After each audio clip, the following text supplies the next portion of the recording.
Donald Trump just put out a statement encouraging New Yorkers, saying they must vote for Andrew Cuomo. They share the same donors.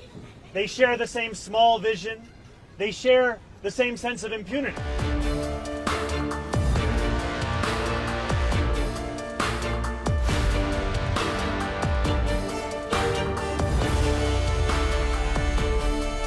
But I want to take a moment to speak about who is on the ballot tonight. Donald Trump just put out a statement encouraging New Yorkers, saying they must vote for Andrew Cuomo. We know and have known for months that Donald Trump would favor Andrew Cuomo as the mayor. They share the same donors. They share the same small vision. They share the same sense of impunity. And yet in these final days, what was rumored, what was feared, has become naked and unabashed. The MAGA movement's embrace of Andrew Cuomo is reflective of Donald Trump's understanding that this would be the best mayor for him. Not the best mayor for New York City, not the best mayor for New Yorkers, but the best mayor for Donald Trump and his administration. If you are elected, that is a very real threat that you're going to have to deal with. How will you address that after you're elected if you win?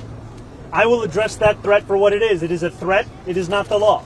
And too often we treat everything that comes out of Donald Trump's mouth as if it is already legal just by virtue of who is saying it. And it is time to finally stand up to the bullies that make these threats, not to become the bullies ourselves.